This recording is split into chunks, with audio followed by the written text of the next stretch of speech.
gosh, that was sketch.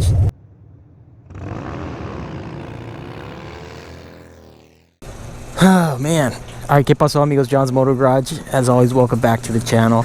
We're taking the Dyna out. I feel like a kid. You know when you're a kid and you get home and you just rush through your homework so that you can go play outside?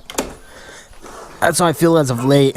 Rushing through the yard work so I can get the bike and go screw around doing wheelies. I swear I'm going backwards in time. This bike has turned me back into a child. How are we looking on gas? Not too bad.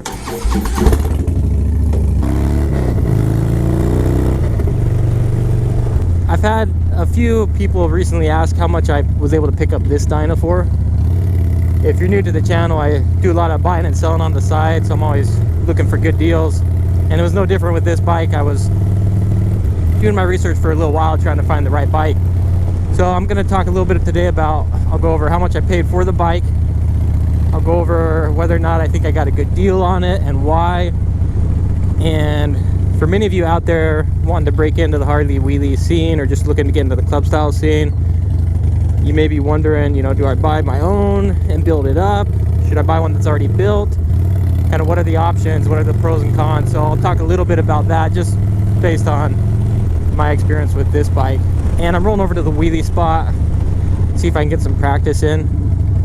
All week I've been wanting to get out there. I'm at that point where I can try to start leaning farther back, but I'll need a new tire here very, very soon, which should hopefully help out. And shout out to everybody who's been hitting me up and giving me recommendations. It seems like the general consensus is the Shinko 777, and that's the one I'm going to try next. So gracias to all you who recommended that. Anyway, let's jump into it. So the big question, how much did I pay for this motorcycle? So quick recap, and you can check out my other video, but this is a 2013 Harley Davidson Street Bob Dyna, and it's a Dyna custom, so it's a 103 cubic inch. The other Street Bobs didn't have the 103 until the following year. I knew I wanted to get something that was more or less set up for wheelies, but never having tried to do wheelies, I didn't really know exactly what to look for. So I did some research, I looked at what other people had. But one of the things I realized is a lot of the people out there with the Dyna setup or the club setup, it doesn't necessarily mean they're out there doing wheelies. So I just assumed when I bought this bike that the dude who I bought it from was a wheelie professional. And as I was about to load it into the truck, I was like, hey man, so obviously I'm going to be trying to learn wheelies. You got any tips for me? He's like, oh, you know, honestly, I maybe got that front wheel up in the air once and it was completely on accident. I was like, dang it. So anyway, for whatever that's worth.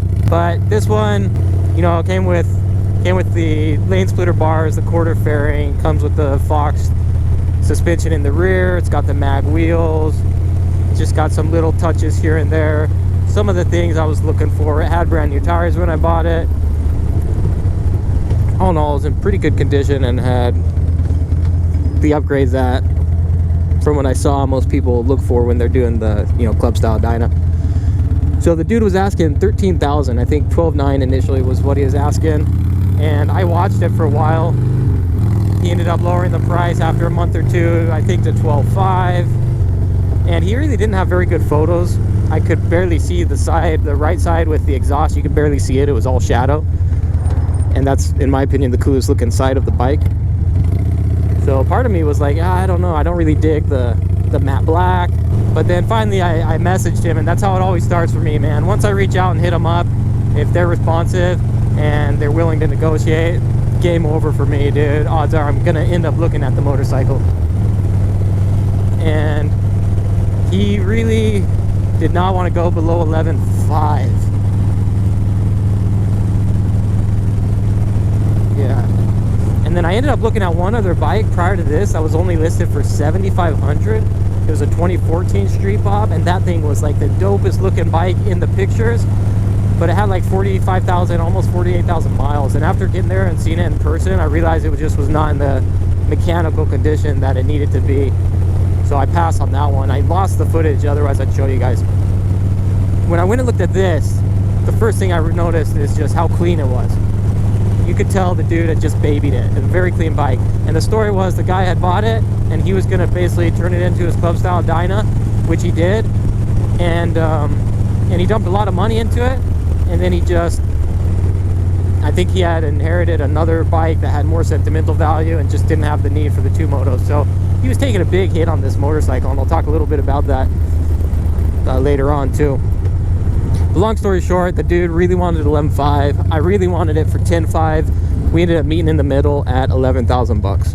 So that's how much I paid for this bike, 11,000. Now the biggest hang up I had on this bike, I'm not a huge fan of the bars, but the biggest hang up for me was the mileage. It had about 23,000 miles when I first picked it up, which that's relatively high.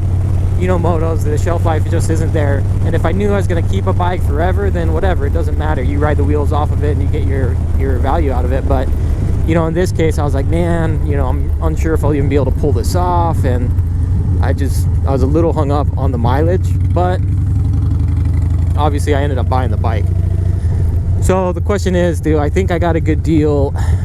And yes and no. And the reason I say that is because I haven't really seen anything since for that at the same price point of 11,000 bucks where I've been like, dang, I wish that's the one I would have picked up. I have since seen some bikes, however, for like a little bit more, like 13, 14, 15,000, that I'm like, ooh, that's like my dream bike. The problem is I didn't know that was my dream bike until after getting this and figuring out and realizing some of the things I don't really like about it. So that's why I say yes and no.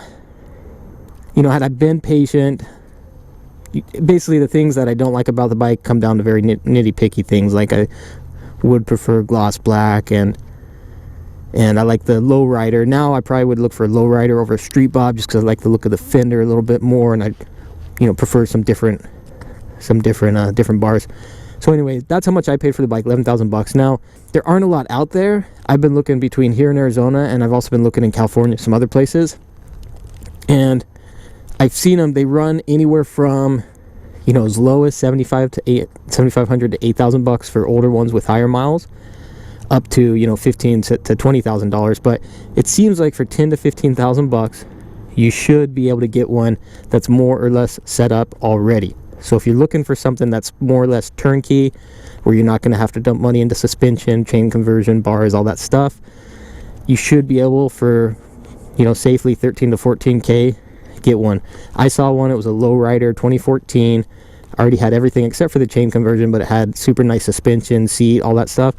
It had only 3,000 miles, and the dude was asking 14, so he probably would have taken between 12.5 to 13 for it. Sold fast, so who knows, maybe he got his 14,000 for it.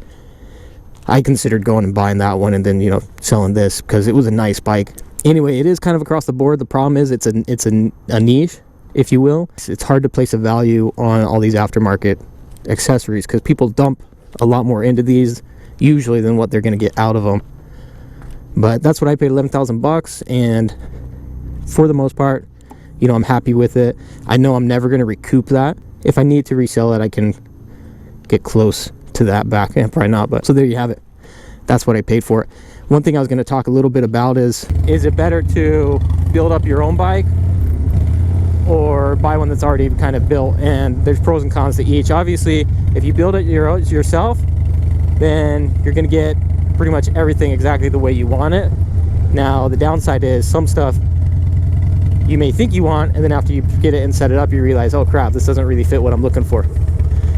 And then of course the other downside there is it's going to cost you a lot more money. If you're going out and buying all the parts and paying for the labor or doing it yourself, it's going to cost more money and be more time consuming. But you can ultimately set it up exactly how you want it to be. So that's the positive side if you buy it yourself.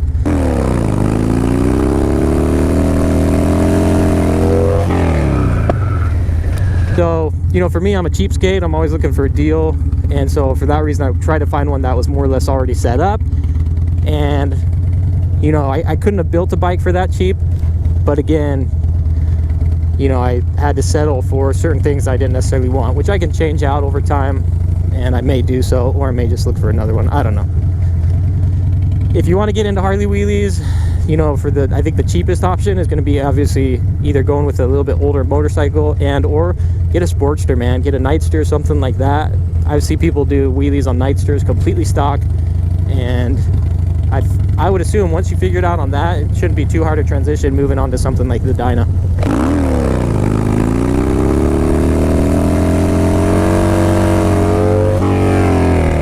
I'm gonna get to practice. I need to work on getting farther back on my wheelies, trying to get a little bit closer towards balance point. So I'm gonna let you guys go. Thanks for tuning in. As always, I appreciate the support. If you dig the content, don't forget to smash the like button and subscribe. John's Moto Garage will hit you up next time. Adios.